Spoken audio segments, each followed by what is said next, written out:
Imagine a hero shooter where the hero never showed. Imagine a game with a player base that just refused to grow. A 5v5 hero shooter with gameplay that's just okay, and characters that remind me of Tupperware and white bread. No, I'm not talking about Overwatch. Please stop bringing up Overwatch. This game is not Overwatch. It's actually something else. Imagine a game with a story that no one watches. A game that costs $40 that Sony totally botches. It has all my favorite characters, like Lemmy, Dawn, and Craig. At least, I think that's what their names are. I never bothered to check.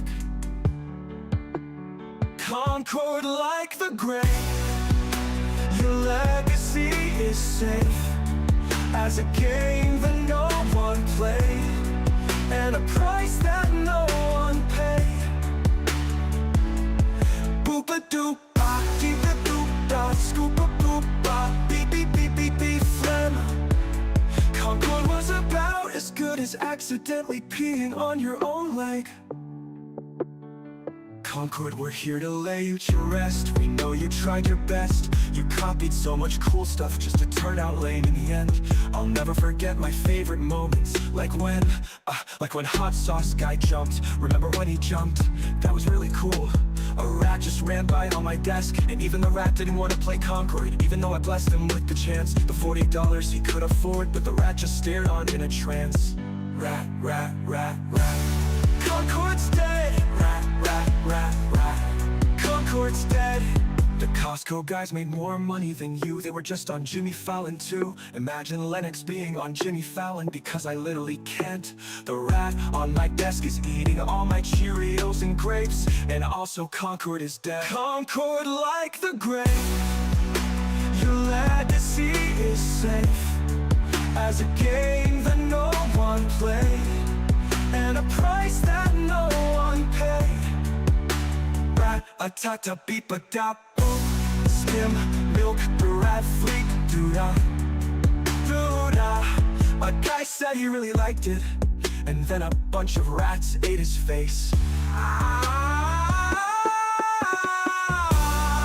That's the sound he made when Concord passed away. I wish things turned out different, but either way I'm getting paid. Concord's dead, Concord's dead, and boy is my face red. When the game came out, everybody overslept. Concord's dead, Concord's dead. Holy crap, Lois, Concord's dead. When the game out, people played everything else instead.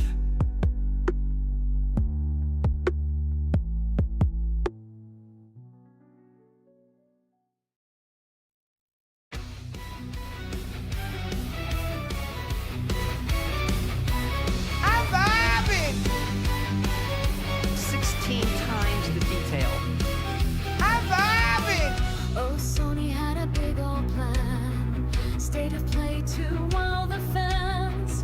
But in 2025 they fell, their showcase didn't go so well. Sony Blue, it's what a shame. Live service games, they're all the same. Marathon Fair Games, Horizon 2, all the flop, what can they do?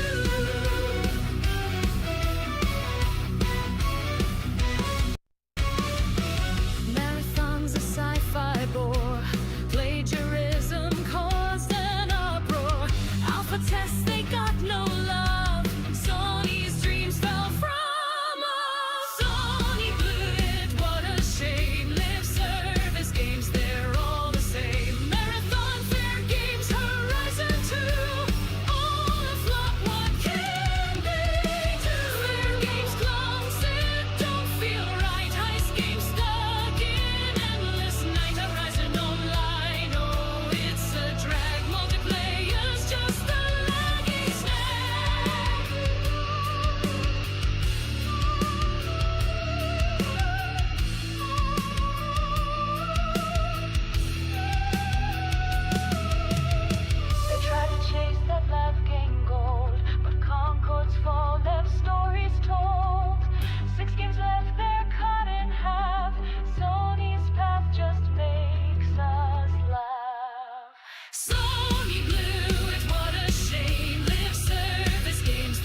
Welcome, everybody. Welcome. Yeah, isn't that one a headbanger? Isn't that a good one? Oh, it's good. It's good. Welcome, everybody. Apologies to our Twitch friends, our brothers and sisters over there. Restream is freaking TF out at the moment. And whenever I try to start a stream through it, they both fail and it like freaks out and glitches. So I can't multi-stream today. It's a very sad day. Very sad day. But the saving grace, at least, is that we have higher quality on YouTube for the stream, and emotes and stuff show up in the little chat box now too. Try it. Put like, I don't know, what's one of our emotes? Dorito Pope. We can put Dorito Pope in. See? Plop. And it shows up. So there you go. There you go. Rat. Exactly. How are you guys doing? I went and worked out this morning. And I don't like, when you have something scheduled and like you've set an alarm, you're gonna wake up in time for it, right? Like you'll be fine. But you still wake up an hour early, 2 hours early. Like that was me. I was like, okay, I want to get up at like whatever it was, 6:15, because I got to take the dog out. I got to, do the morning stuff. And then I'm going to go work out. Nikki will bring the kids. We'll swap so she can work out after me. And then we continue on with our day after that. And yet still, like, I woke up at 4 a.m. I woke up at 5 a.m. I woke up at 5:45 a.m. Like, it's like, chill, brain. It'll be fine. Relax just a little bit. It's just frustrating, So I didn't sleep that well last night, but I'm glad to be here. It's going to be a good time. We have a little, a smaller stream up front. We have the podcast with Jor here in just a little bit. And yeah, it's going to be good. Yell at yourself to relax always works. Ooh. Have you guys seen those TikToks or videos from that tech bro that is like trying to live forever? Do you remember what his name? I can't remember what his name is, but he's some tech bro and he spends millions every year on he spends millions every year on like doing blood filtering, on special like food, on all sorts of stuff. Brian Johnson is his name. That sounds right. Yeah, he's like totally crazy. Well, I got recommended a video of him where he's like, yeah, I'm one of the only people on the earth. I think he is the only person who has gotten like a perfect 100% sleep score with this like really advanced sleep tracking thing. And he's like, how I do it is I have my last meal at 11 a.m. It's like, oh, dinner at 11 a.m. Okay, interesting. And he's like, yeah, it takes like 6 hours to digest all of your food. So if you eat in the evening, like your body is still doing it. So he's like, I wake up and I have my first meal at 8 a.m. and I'm done with my last meal by 11 a.m. And then, it's just like super hardcore intermittent fasting basically. But then he starts his nighttime routine like 2 hours beforehand. So by the time he's getting ready to go to bed, his resting heart rate is in like the mid to high 40s. It's insane. Like his resting heart rate before bed is in the 40s. Like what? It's crazy, dude. It's crazy. So I have no doubt that he is correct. But as with all things in life, there's a balancing act where this is going to be, good for me, or the best thing for me would be X, Y, and Z. Like it would be to only eat fish and monk fruit. Like, what's best for you, but it will also have a negative impact on your life. Like this guy can't go anywhere. This is him, not the musician or this guy, but the guy that looks like a vampire. This is him. For a while, he looked way worse.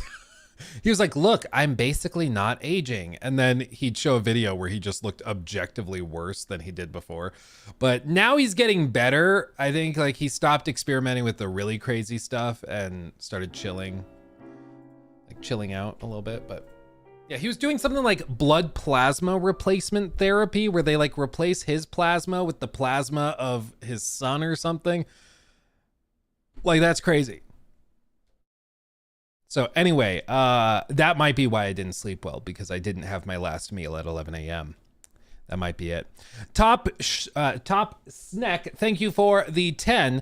I'm not sure if you've played any of their games, but depending on how good this Expanse game is, I think Owlcat has the potential to exceed BioWare's peak. They've made some incredible CRPGs. I agree, Top Snake. I agree 1,000%. I love Owlcat games.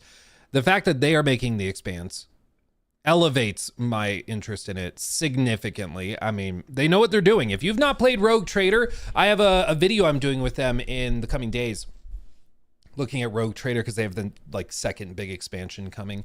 And I mean, the game is just massive. It is like they've made so many improvements to it since launch as well. It's just, they are one to watch. Like they could be that studio that, you know, like Larian, people knew of Larian. They did, you know, the whatever it's called, not Pillars of Eternity, Divinity Original Sin 2. They did that. People played that. That did well. People had heard of it, but then they do Baldur's Gate 3 and it explodes. And they're one of the most recognizable names in the industry now. Owlcat might get there. Like, you know, don't doubt them. Don't doubt them, dude. They make good stuff. They just need that one game with mass market appeal that explodes. That's going to be the key. Like, once they have that, I think they're soaring into the stratosphere. My only other thing for them is that their games typically launch a bit buggy and they have some problems. And they patch them and they fix them up after just a few months. But if they can get it working perfectly day one, I think they're set. I think they're set.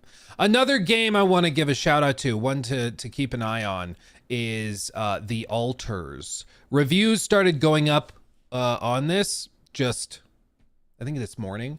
And you can even see Jake said, if you're looking for something a bit different, don't sleep on The Altars, a challenging and uniquely weird sci-fi game. In short, Fallout Shelter in 3D with a cool story, choices that matter, and a dash of Death Stranding. Highly recommend.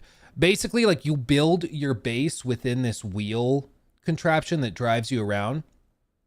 And you also man the base with like cloned versions of the player character branched off from different points in his life. It's really fascinating. So like at one point, if this guy, the player character at one point had the choice in his life of studying to be a doctor or working in construction, but the canonical choice was he worked in construction, you can create an alter or an alternative version of the character that chose to become a doctor. And that is the doctor of the base. And then you have to like there's like emotional sim elements where you're trying to manage their attitudes and opinions of you so that they actually do stuff. It's very, very interesting. Like, it's very, very interesting. So I'm thoroughly intrigued. I'm thoroughly intrigued, and I think it's going to be very good, one to keep an eye out for. So watch that one. It's been doing pretty well in the reviews. The other thing is that this is interesting as well. Mind's Eye, there's continued fallout with this. I mean, that's not really surprising, but people have started sharing the information and like little emails that they were getting about like why they needed to keep crunching, basically. Builder Rocketboy actually sent this to their employees as a way to deal with the burnout. There's a full video. We'll watch the full video when it comes out, but they were sending this to the employees that were crunching day and night on this stuff. Every day, focus on your purpose. Remember why you do what you do. We don't get burned out because of what we do. We get burned out because we forget why we do it. Yeah, we do it to make Leslie Benzies a bunch of money. It's so out of touch. You know, it's literally the same thing when you work in retail and you're like, I'm miserable, I can't pay my bills, and then your boss is like, I feel you. I'm gonna help you out. 12% raise. No, 12 cent. Sorry, not 12%. Did I say percent? No, I meant 12-cent raise. And I'll throw in a pizza party. Not just for you, for everybody. But, you know, a pizza party. We'll do it at the end of the quarter. Next quarter. Like, it's so stupid. It drove me crazy when I worked at Best Buy because they also did it there. The 12-cent raise is burned in my brain, but yeah, it was just very dumb. It was very dumb. And you know, Leslie Benzies, one of the things that was well known was that he was one of the producers at Rockstar that was responsible for pushing crunch culture, allegedly. And I think that unfortunately for him is kind of going to be his legacy. It's really too bad. Oh, maybe YouTube changed like an API thing, or because I don't think our alert box is going off either. Let me try refreshing that one. That's weird. Did YouTube change some API or like Twitch too? Maybe it's like an Amazon cloud thing. Twitch is working now. Oh, weird. I don't know. I don't understand what's happening. I am just as confused as everybody else. The other thing that also happened is that PlayStation has officially lifted the gate on refunds for Mind's Eye. So now if you put in a request for one, they should grant it, which is not common. It's not common. So we'll keep an eye out for that. Who knows? Maybe I can get a refund. Because, I mean, even if they patch it up, like, who really cares? You know, I was like, oh, maybe if they get it working better, I can justify playing through the whole thing and we do a review. And then I paused and I was like, I wouldn't even, like, I don't care. I don't care. So I don't know. Kino Man Sky, thank you for the 19 months. Have you watched The Pirate Show? Black Sails, probably the best series I've seen. Also, just played Ori 1 and was wondering if your son's name was inspired by it. Cheers. No, but Ori 1 is a good game. Ori in the Blind Forest? Dark Forest? Blind Forest? I know the second one is Will of the Wisps, but you know when you say the name of something and it doesn't sound right, even though it probably is right? Anyway. No, it didn't inspire it, but it is a good game. It is a good game. Yes, absolutely. Hot take, nobody who bought Mind's Eye should get a refund. Oh, it's like a tax. They shouldn't have to pay the tax. Oh, hello. It's Mrs. Babe. I've brought you obesity. Oh, she brought me obesity. Oh, yes, obesity for you. Thank you. Oh, Romeo's like, I want to come down. I want to say hi. The gate, and he's like, Mom! I'm so alone. Yeah, Romeo's newest problem. So he's getting tall, dude. Like, he's stretching out. He just is. It's upsetting. He's getting so big so quickly, but now he can jump over his little corral where, you know, we can keep him inside with us where he's not like getting into trouble. And so his newest thing is that he figured out he can jump over that and just make a beeline for the litter box for the cats. And he's like, who would have thunk it? That thing is filled with tasty morsels. So I heard him jump. I was like, Romeo, did you just break out? And then I'm like, where did he go? And I hear him like push the door to the room where we have the litter boxes. I was like, no. He went sprinting and I grab him off of the litter box and he's trying to eat a bunch of them. Yeah. Dogs, ladies and gents, they're gross. People were always like, cats are gross, dude. They lick their butts. I'm like, yeah, I agree. They do that. That is gross. But they're also very clean. Like, cats are very clean at the same time, you know? There we go. They're very clean at the same time. But they don't like eat poop. They don't eat puke. You know, like they don't do that.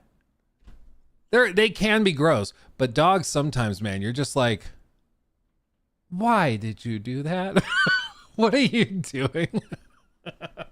It's also funny. We were just talking about like how to live forever, replacing your blood plasma, blah, blah, blah. And then Nikki brings me some McDonald's. It's very nice. I did burn, according to my tracker. Let's see. I burned 830 calories today. I spent 26 minutes in the orange or red zone for cardio. That's pretty good. That's pretty good. Yeah, Luke in slow motion. No. Yeah, literally. I was like, don't. No. Like, oh, man. Oh. What kind of cardio? Today we had a full just half hour of like running. So it was like maintain a push for 3 minutes. So like, you know, a solid run, not a sprint, but like a good run.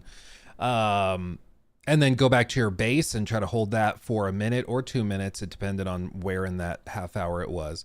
But the goal was to not drop below your starting base. The base that you started at was what they wanted you to stay at through the whole workout, all the way through it. So I nearly died. And of course, today I forgot the little inhaler that I've been using. So I just raw dogged it and could barely breathe. But we did it. And then after that was like the strength portion where we had a lot of like rows on the rower, which suck, but had like rowed 1,000 meters there, did a bunch of shoulder presses, Arnold presses, things like that. It was good. It was good. It was a good workout. Worked up quite the sweat. And like I said, burnt like over 800 calories. So we got our hustle on. We did a lot. Whew. Let me continue catching up on these real quick because you guys are being very generous. Where did I leave off? Oh yeah, as for the pirate show Black Sails, I've heard of it. I have not watched it yet. I'm still trying to work through Andor and stuff. Brandon, thank you. 31 months. Goodness gracious. Thank you for that. So is Leon the mysterious character in RE9?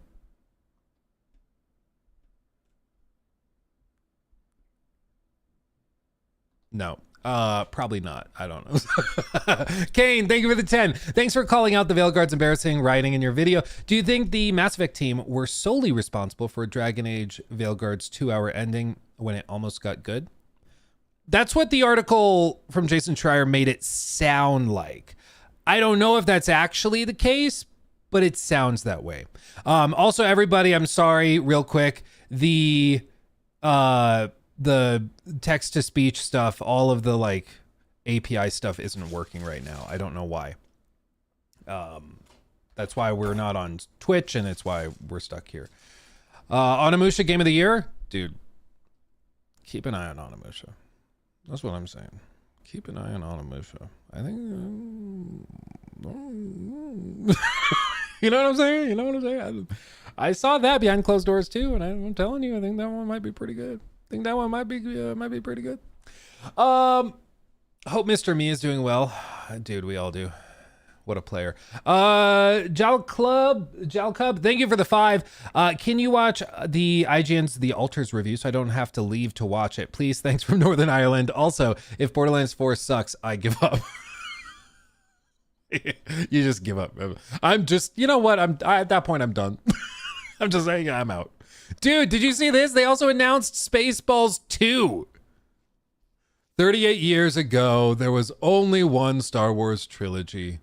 But since then, there have been a prequel trilogy, a sequel trilogy, a sequel to the prequel, a prequel to the sequel, countless TV spinoffs, a movie spinoff of the TV spinoff, which is both a prequel and a sequel, not to mention 2 Dunes, 7 Jurassic Parks, 2 Avatars plus 3 upcoming movie, Avatar making 5 Avatars, 36 MCU movies with 2 different Robert Downey Jr.'s DCU attempt 1, number 2, an animated Lion King, a live action animated Lion King. Dude, is this the whole teaser? It's just... That's amazing. So yeah, new Spaceballs. There you go. That's awesome. That's fantastic. But yeah, we can look at this and do that because I'm telling you, The Alters might be a dangerous new addiction for me. Maybe, possibly. But yeah, I've pulled up. Thank you for the recommendation. Thank you. Let's see. Alexander, thank you for the 5. Silent Hill 1 remake announced. So excited for that game. Favorite horror game of all time. Yeah, dude. I mean, Team Bloober nailed their last project. So, I mean, naturally, they're getting greenlit for this. And, you know, you nail Silent Hill 2, you can rest assured you're going to get the chance to do it again. It made a lot of money. So they're like, please, more. Music, thank you for the 10. Thank you for that. Very generous. Hey, Luke, have you seen Stellar Blade Steam peak at 183K so far? Meanwhile, Mind's Eye peaked at 3,200. Yeah, dude, Stellar Blade, never doubt Stellar Blade. It's like I said on stream yesterday. The thing with Stellar Blade is that it surprises you. Like, it sneaks up. You know? Like, you think it's just going to be a game about Booba, but then you start playing and you're like, actually, this is like a really solid action game. Like, this actually is pretty robust and it's really solid. Dare I say firm. And so it's just very, very good. But you go into it thinking it's just going to be a game for people who are thirsty, but then it ends up being also just a fantastic game. Don't get me wrong, there's stuff for those types of people too, but it's also just a really good game. So I'm glad to see it's doing really well. And I think it's just one more example of why the console exclusivity thing just doesn't really make sense unless you are printing money, you know? Unless you're getting a huge check from PlayStation or Nintendo or something like that. You just have to it just doesn't make sense to lock yourself away, you know? Where did I leave? Yeah, Luke in slow motion. No. Roberto, thank you for that one. Hey, Luke, just wanted to say I bought the Arctis Nova Pro wireless, but refurbished. I hope they work. Oh, I bet they will. After reviews, they seem like the best option for me. Thanks for the recommendation. Yeah, dude, they're awesome. The hot swap-in battery, all that stuff. It's great. Great headphones. Caleb, thank you for that. Speaking of raw docking it, remember when Mr. Me busted his cherry to a big girl with enough room for a beer and some nuts on her back? Unfortunately, I do. Yeah, I don't think we'll ever forget that. Especially with the reminders. I have a sneaking suspicion it'll never leave our mind's eye. Possibly. I don't think we're ever gonna forget that, dude. That's gonna be ingrained in the stream forever. Like, it's just like when we refer back to Cole, I think was his name. Do you guys remember Cole? Back when we were looking at videos of Nadia cheating, like in Call of Duty, allegedly. Only OGs will remember that. Will remember Cole came in, was very upset that we were calling out his queen. It was quite funny. Like, it was quite funny. I was like, we found someone who's like actually oh wow. It was good. It was good. Let's see, where did I leave off? Pollock, thank you for that one. For that 5. Hey, Luke, thanks for all your content. Best channel I've been on. All your opinions about games are spot on, man. Thank you. Just give me some time and I'll have a miss. Don't worry. Don't worry. Just give me a little bit of time. I'll get there. Allegedly, dude, when I was at the BioWare event, we were at like lunch and we're sitting and talking about the game. And we were talking about how like the aim assist seemed a little much, and I made a joke. I was like, yeah, it gives you that Nadia aim, because like she didn't use aimbot, I don't think. If I remember right, the allegation was she was using like bot lobbies and like VPNs to do that. Maybe she was using, I don't know. So people are also saying maybe walls or something. I don't remember all the details, but you know, it's a joke. Like, oh, she cheated, so I guess it gave me Nadia aim. And then somebody at the table was like, I played with her. She's really good. She didn't cheat.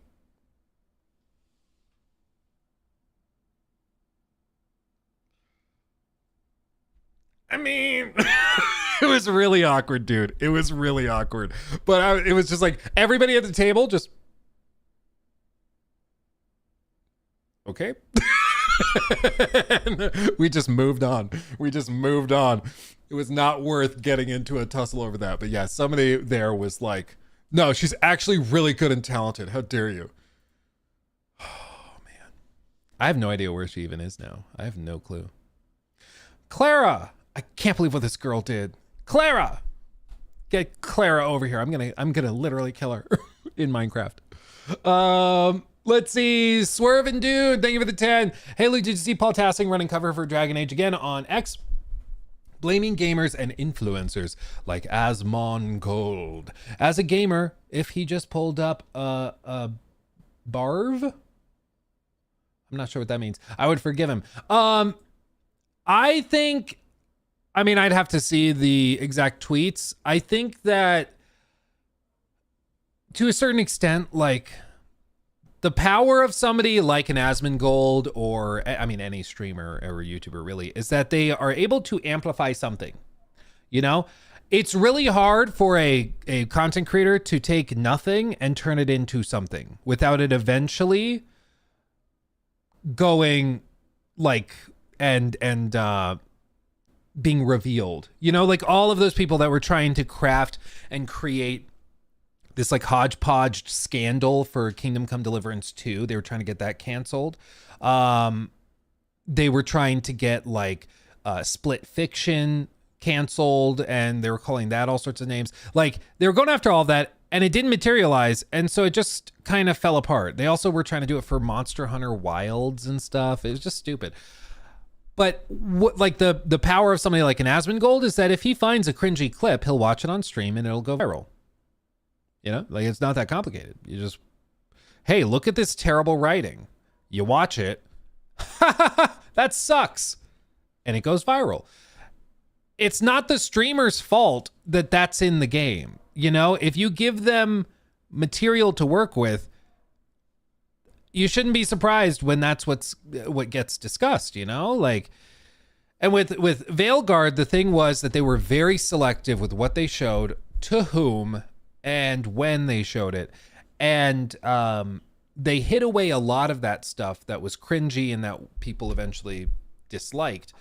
And once they saw it, you know, it kind of blew up and the rest is history. But to pretend like Veilguard's problems were based in, you know, a streamer or two reacting or calling it out for stuff was just, I think that's very, very short sighted.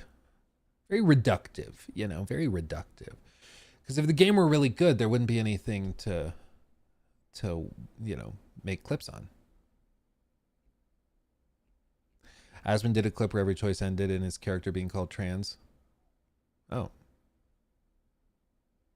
Well, I've not seen that clip, so I can't like vouch for it, but interesting. Oh, Nikki was eating some fries on the way here. Look how empty that is. Can't say I blame her. Something after a big workout, some salt just hits the spot, you know? Just hits the spot. Where did I leave off? JPF, thank you for that. Been subbed for a while now since my son was born, and you're one of my favorite creators. Love from the UK. P.S. Thanks for the heads up to skip Mind's Eye. You're very welcome. Congratulations on the, well, I guess I don't know how long you've been subbed, because you said since your son was born. So that could be a week. It could be 10 years ago. I don't know. But congrats on having a son, whenever that would have been. So congrats on that. And thank you for watching. Yes. And yeah, the Mind's Eye stuff, it's so funny to me how we get this like now once or twice a year where there's just a game that is riddled with red flags, and yet there are still people that will buy it and end up surprised. You know, it really is amazing. It's like everybody could see that this was going to end this way, but somehow there's still people who are like, what? It's just bizarre. Yeah, Blake Rogers Spaceballs 2 trailer. Let's go. Yeah, dude, I did not have that on my bucket list for today. Tell you what. Bender the Offender, also thank you for that. Combing the desert scene is still one of my favorites in Spaceballs. Yeah, comb the desert. Find them. They have literal combs.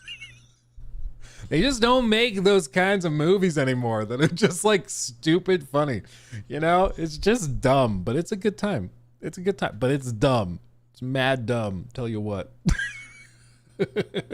Jamming the signal with a literal jam. Yeah, with literal jam. Oh, I can't breathe in this thing. Yeah. Oh, dude, it's so good. Oh, it's so good. And then all the merchandising when they finally find like the Yoda character. It's just so good. It's so good. Okay. Let's look at this real quick before we run out of time. Yes, I want to see this because I want to show it to you.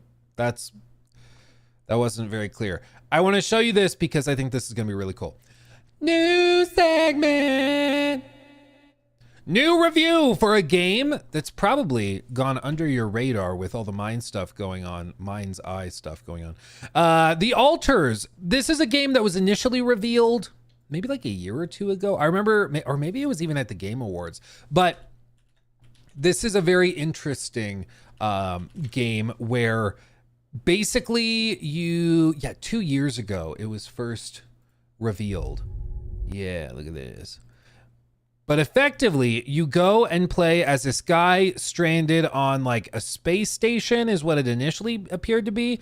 But they're all like clones of you filling it out. And it's just very, very interesting. It was like, what does this even mean? It was revealed also at the PlayStation, like State of Play or whatever they called it. And it just was interesting, but it kind of, eventually we forgot about it, moved on. And it was like, okay, well, there's other things very dramatic going on. But reviews just dropped, and the reviews are quite solid. It's sitting in the high 80s on Metacritic at the moment of recording this, and I really think that this could be something quite interesting. So let's see what they said about it. Hey, do you have any regrets in your life? The No. Alters knows that you do. And that's why its sci-fi story about morally and ethically questionable cloning on a wildly inhospitable alien planet hits home. It's comparable to a playable Black Mirror episode that envisions technology run amok. Science has granted us the ability to talk to versions of ourselves who took the road we didn't travel. It then asks, what if some of those people hate your guts? Tell me what's going on. What have you done to my body? Also, what if this is the product of a mad scientist and/or corporate exploitation? Combined with a simple but effective resource harvesting and base management balancing act, as well as the constant specter of approaching death by a scorching sun, it's an effective pressure cooker of both interpersonal and environmental hazards.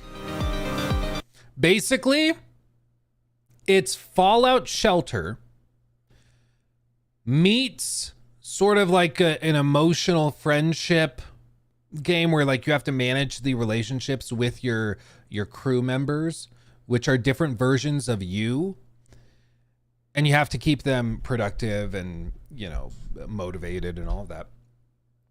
And then it's also like an actual management game of gathering resources so you continue moving and escaping the impending doom of the heat death of the sun. Very interesting. Very interesting.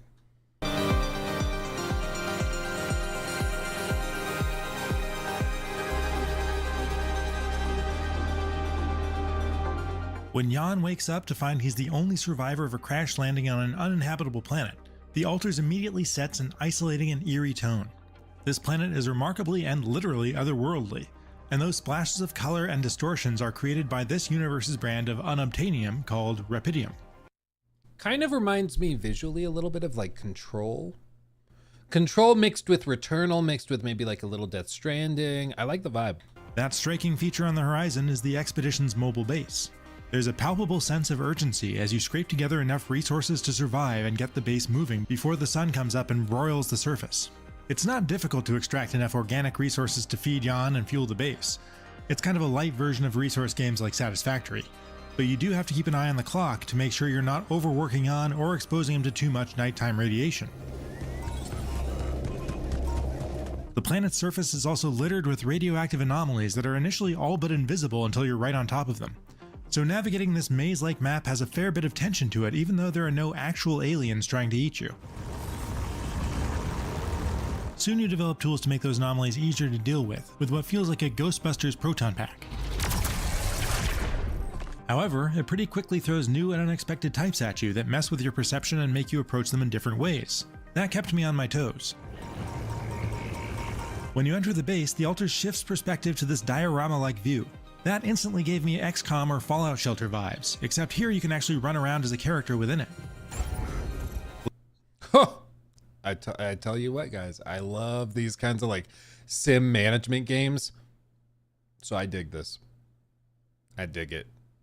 Especially like, I love the min-maxing of how do you like optimize the layout, like how do I get the most out of this? Maybe I have all of the crafting stuff in one layer and then I have all of the living quarters maybe on the bottom because I don't really need to be there that frequently, and I just love that kind of thing. I love it. I eat this this stuff up. I really do. It's also interesting because like you can assign alters to work in different rooms, similar to like a Fallout shelter, or to different like machines and stuff that are working on extracting materials. Laying out the base with the new room types you unlock is a flexible puzzle that usually has very low stakes. There's no build time. You can freely move almost anything around to make the best use of your limited space at no cost, and you can delete rooms for a full or very generous refund of resources. That's fun to— Yeah, if this were a mobile game, it would be check back in 12 hours to see that it's been fully built, or you can pay $5 to get it now. I can't stand mobile games. Like there are some good ones out there, but a lot of them, man. to mess around Toxic. with. For a bit, I was moving rooms I needed to access right next to me rather than walking to them. But it does get disorienting. Running around wondering, now where did I put that communications room, got old quickly. I ended up trying to minimize how much I shifted things around so that I could memorize what was where. It eventually becomes a little tricky as you expand the base and cram in more large rooms and storage, all while working around that immovable block in the middle. And it can be convoluted to reach an essential room when you need to.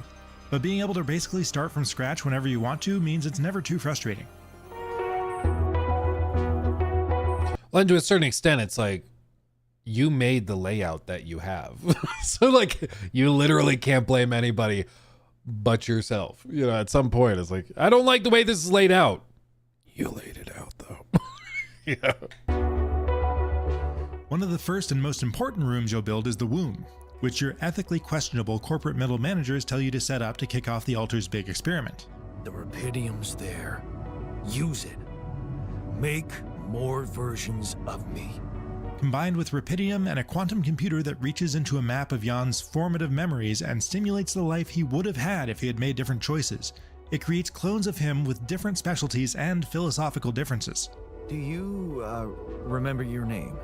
All of them share an abusive father and a loving mother, but where they went from there changes drastically based on choices like if they left home, went to school, sold their house, met their wife, and other pivotal moments.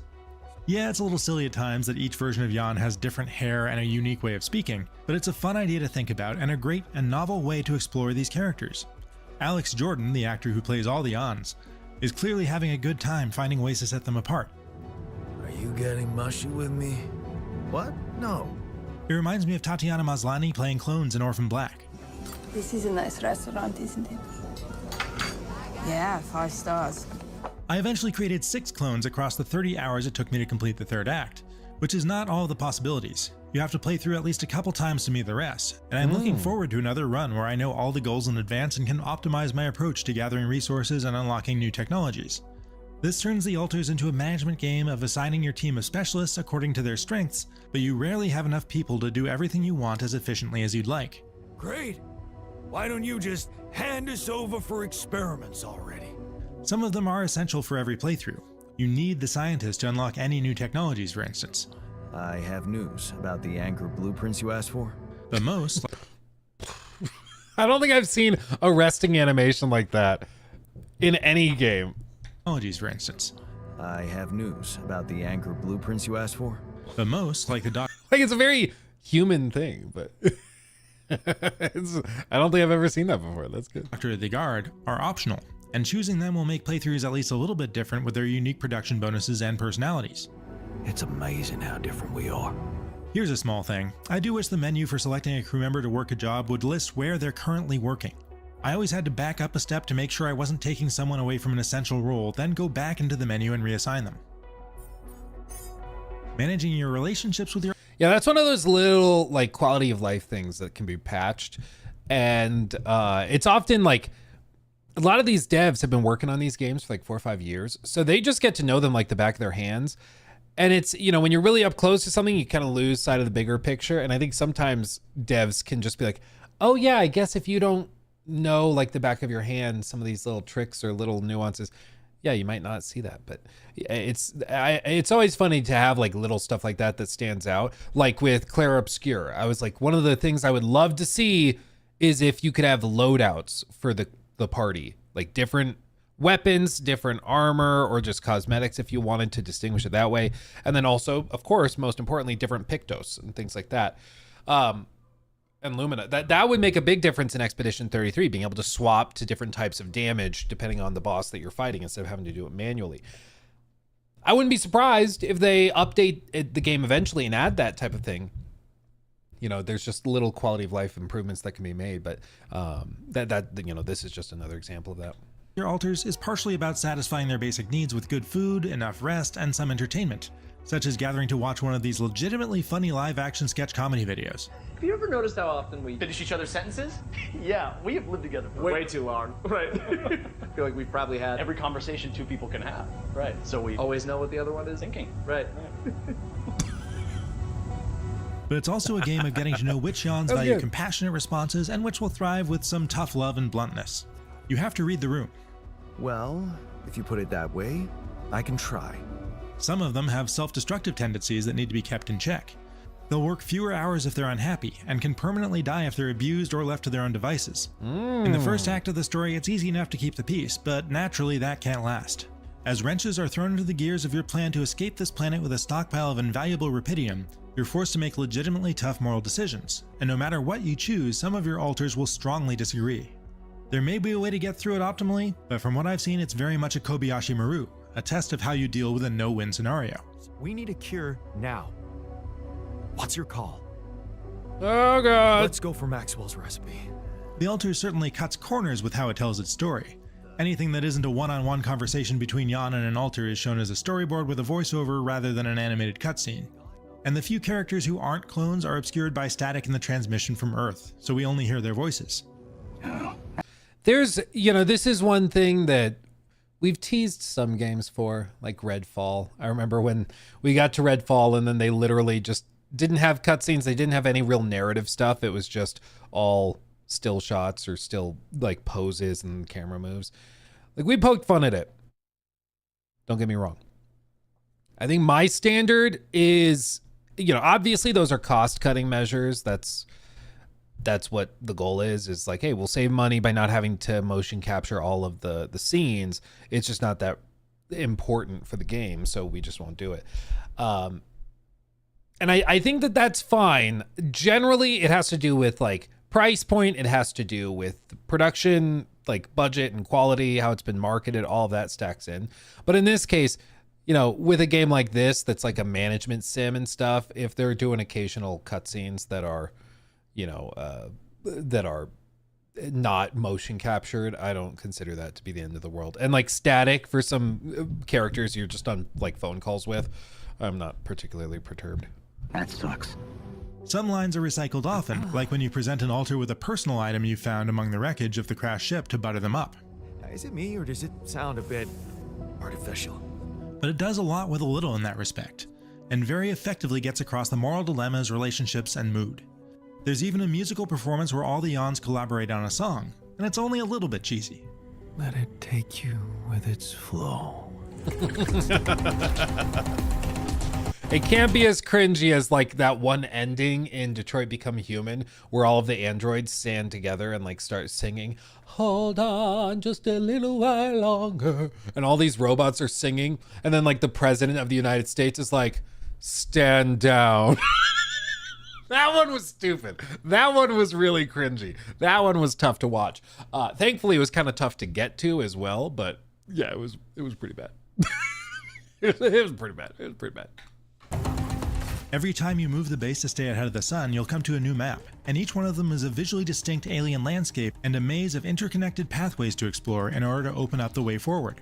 There are obstacles to clear and work around, which means unlocking new tools and spending your suit's limited energy and resources to grapple up high cliffs or vaporize rocks in your path. It's not difficult, but some of the puzzles you have to solve to gather essential resources for high-level research unlocks require you to uncover and follow a winding trail around the map that can be time-consuming enough to span multiple in-game days. The fast travel system is a clever way to cover more ground though. You can avoid a lot of backtracking by building out your tower network like breadcrumbs as you explore, and there are special pylon types you can place that are specifically for teleporting around. The mechanic for uncovering deep resource veins to place a mining machine is a chore though. It's not hard, but it feels pointless and fiddly because you can just gather your probes and try again if you miss.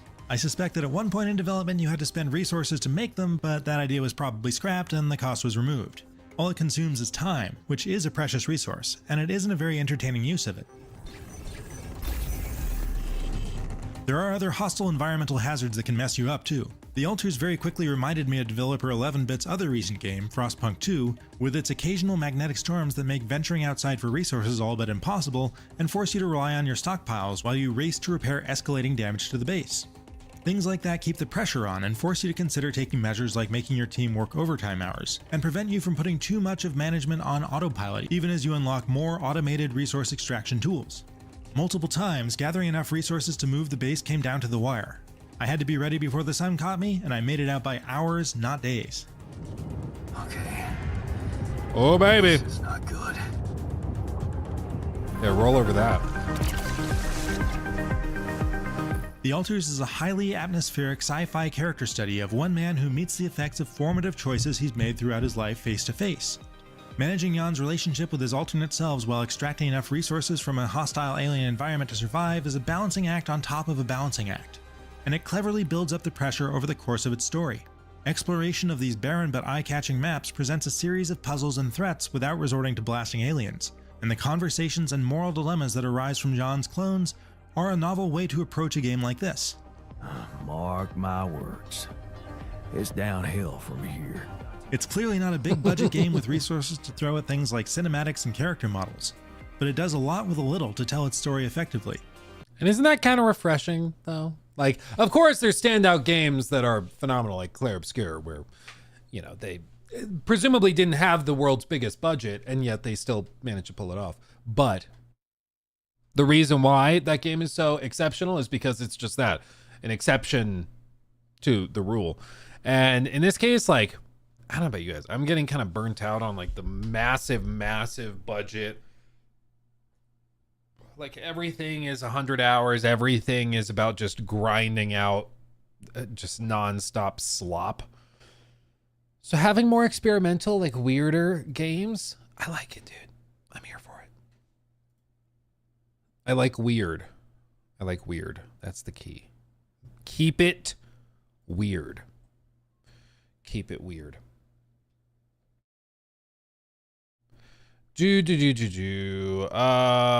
Let's see. What else do we have? Oh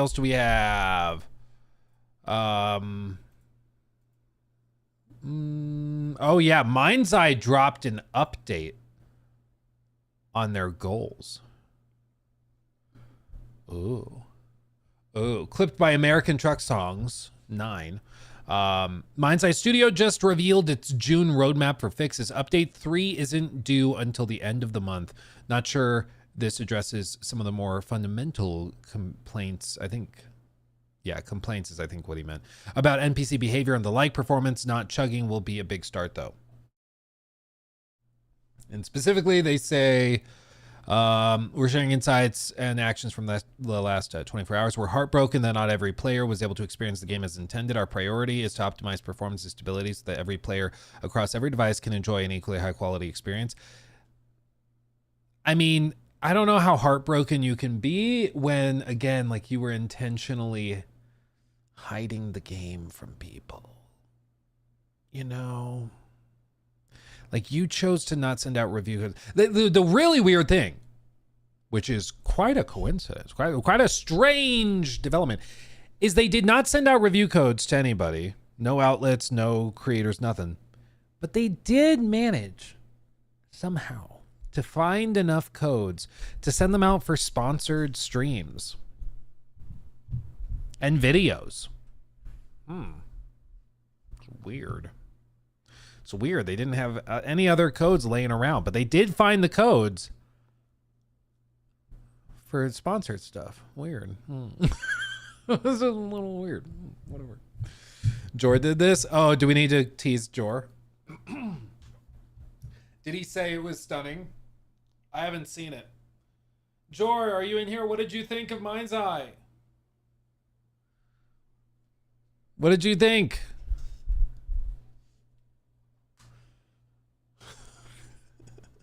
Oh, it's offline. Oh, did he take it off? Oh, I guess we can ask him. I don't know. I didn't see it, so who knows? I do think for a lot of them, hearing that they pulled out of like some sponsored, like stuff where Ko was streaming it or about to stream it. He was booting up the game and he got an email saying, "Hey, we're pulling out. Shut it down." That makes me wonder if they like pulled out and stopped and like gave up on paying people. You know? Makes me wonder. Hope Jordan took his money and ran. Well, my fear would be if they were like, "Hey, we can't pay you. Can we take the video down and we just won't pay you and we'll just move on?" I would still charge them. I'd still want my money because like we made the video, we did our part. It's not our fault that everyone hates it. You know? But the tough thing is also just when there's this much unified rage against a game, it doesn't really matter what the video is. Like people are just gonna come at you for it if it's sponsored, you know. How much do you think they made off Mind's Eye? Depends what you mean by made off. Do you mean did they like make a profit? No, there was no way on God's green earth that they made a profit on Mind's Eye. How much money do I think they took in? I don't know, a handful of millions, but again, nowhere near enough to actually break even. You want to know something funny though? You want to know something funny? You remember at the end of the stream yesterday, I was mentioning how there was a video I walked by as Phil Spencer was doing an interview in the really depressing tent for Fallout 76. I found it. It looks so stupid, dude. It's literally a kid's fishing bowl. Oh, I'm sorry. Guys, he's the CEO of Xbox. And this was what we had to offer. Like, dude, and they had a full team. They had easily a dozen people surrounding this area with big cameras and stuff that followed him in. Like Sarah Bond is walking around. Oops, I threw a fork. Sarah Bond is walking around in her Gucci glasses and everything. And they brought him out to the little shack by the dumpsters. I genuinely am like, whoever was responsible for this, I mean, come on, guys. Come on. He's slim. Yeah, he's lost a lot of weight.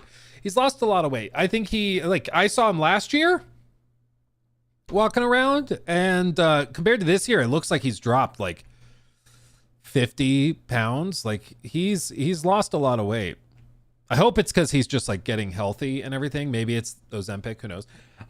Whatever you got to do, but hopefully, you know, it's because he's getting healthy and not that he's sick or something. But I think he's looking better. But yeah, I did see this video pop up. Hold on. Official Xbox podcast, the only podcast coming to you from inside Xbox or outside of Summer Game. This is Summer Games Fest. Okay, I didn't know we were allowed to show videos of this. Only podcast coming to you from inside Xbox or outside. So this is what like Play Days looks like. So right back there, this is Crimson Desert. See my mouse? That's where I played Crimson Desert. There's some indie games. This is that like puzzle game that they started the PlayStation Showcase with. FBC Firebreak. The Lego games, I think, are over here. Summer Game Fest. But these are some of those booths.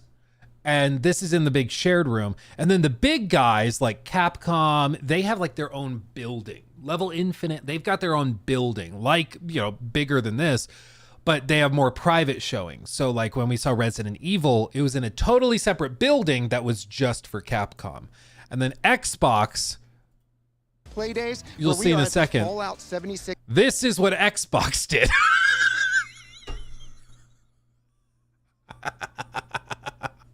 Oh, it's so sad. I'm sorry.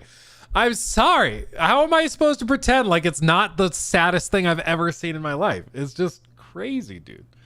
It's just wild. But whatever. Fix Fishing Hole or fission hole. That's good. Okay, we'll That's keep it. good. I'm Jeff Rubenstein, and along with someone who needs no introduction, Phil Spencer. Yes. I work at Xbox. First podcast you've ever done in a lawn chair? I believe in a lawn chair and in front of a kiddie pool. I think both of those are true. Well, And whoever did this, I am firing the moment I leave. Checked them off the We're always list. trying to unlock achievements, even when we're away from our console. So we're here, like I said, at Summer Game Fest Play Days. And just this past Sunday, we brought to players 2 hours of games, of hardware that they're going to be experiencing really Hardware. already. Now, Yeah. yes, we'll be getting to that. Before we get into really everything. And then they just had a talk about that. But yeah, he he did come to Summer Games Fest on I think this must have been Sunday afternoon, I think is when it was. Yeah, it was Sunday afternoon is when they filmed this. And at some point during this, I walk by, and I see it. And I'm like, oh, he's going to fire some people. But yeah, it was just, I get it. They only had like Fallout 76 gone fishing. But if they wanted to have a booth to show literally anything else, they could have. Like, they could have had an Xbox booth handing out some Game Pass Ultimate codes, Fallout stickers, and Vault Boy plushies, and they could have this mini game in there, sure, but maybe have Fallout 76 running so people can try the fishing game. Like, they could have done anything. Like they showed at the top, they could have just rented a single one of these screens or one of these like little pods, one of these little booths, and done it that way. But like that Fallout thing was the limit of their like presence, which was just kind of, it's just kind of funny. It's kind of funny. So anyway, the one thing I'll give a shout out here. Shuhei Yoshida was walking around. That man, he stopped at every single booth. He said hi to every damn person he saw. He talked to every indie dev. He talked to everybody. He was just like so passionate, so happy to be there. It was very cute. It was very cute. It was just like everybody was walking around. It was very, very cool. And yeah, Neil Druckmann was walking around. I think what happens is that some of these guys, they're gamers too. They develop games, but they also are interested in some stuff. So if they're like, hey, I really want to see Crimson Desert, they'll just ask Jeff for a ticket for one day. He'll come and Neil will try Crimson Desert. Just give it a shot. Be like, ooh, I like that. I like what they're doing. Let me try that in our game. It happens all the time. All the time. Neil is also way shorter than I thought he would be. All of these people are way shorter than I thought they would be. There are some exceptions, like when I met Rhett and Link. Those dudes are freakishly tall. Dude, Rhett is like a solid 6 foot, maybe 6'9", it felt like. And then Link is still like 6 foot. So like you see Rhett and Link. Let's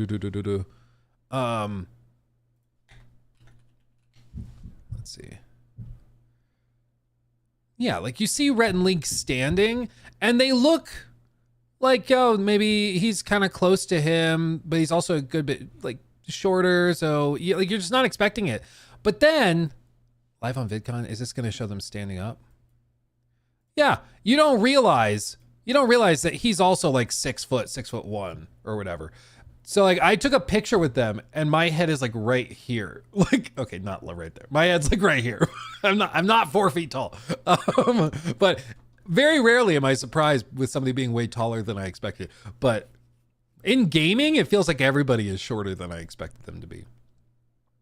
Sarah Bond is like a solid 5 foot.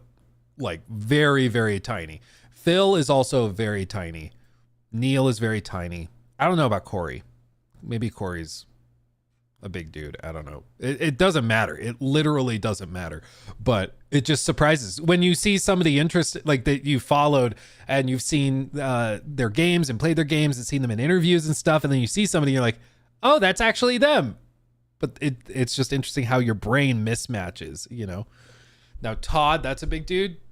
Todd's just a little guy. You've seen my desktop background, right? You see my desktop background, right?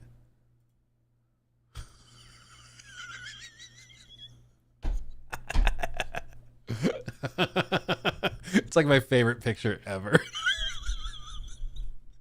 Oh, yeah, they're never inviting me. They're never inviting me to anything ever again. You better believe. Like, there's no shot. There's no shot.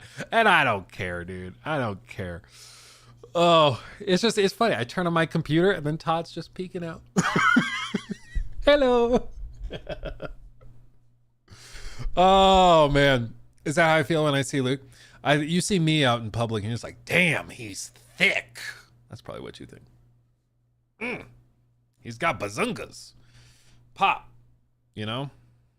Try to keep you guessing. Try to surprise you a little bit.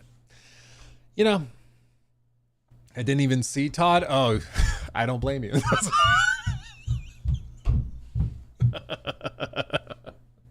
Oh, man. Oh, man. Okay. Sorry. You can't take me anywhere. Let's see. Did I hear from Jor? Ready when you are. Yes, we have Jor here. So, fam, what we're going to do, let me pop over here. Copy the event link. Okay. Pop back over here. I will share it in chat. Like I said, Restream is down for me at the moment. So what we're going to do is we're going to pop on over to this other event and we're going to join Jor and talk about everything that was shown off and talk about Mind's Eye, I'm sure, and all that stuff. So at that link, that's the other event where we're going to just end this stream and pop up over there. Real quick, I just want to say thank you to Paulik for the 2. Also, thanks for all. Yeah, absolutely. Thank you for watching. Jack, God, I miss E3. Yeah, this was like a little bit of like E3 cringe. It was reminiscent of it. It was kind of fun. Judson, thank you for the 2. There's an announcement for Spaceballs getting a sequel. Yeah, we looked at it. It's pretty fantastic. It's very good. Yeah. Yep. I don't know how Jor takes 3-hour baths being so tall. Well, he has a special like Olympic sized bathtub. You know, in Amsterdam, they go hard, dude. They love their baths. It's crazy. I will give Jor credit when he got his Switch 2. He posted that picture online of him holding the Switch like by the bathtub. I was like, oh, he's leaning into the memes. There you go. There you go. Okay, I will be over on the other event. Pop over there. Links pinned in the top of chat, and we'll pop over there and keep streaming over there with Jor, okay? Talk to you in a minute. Hugs and kisses. Mwah. See you soon.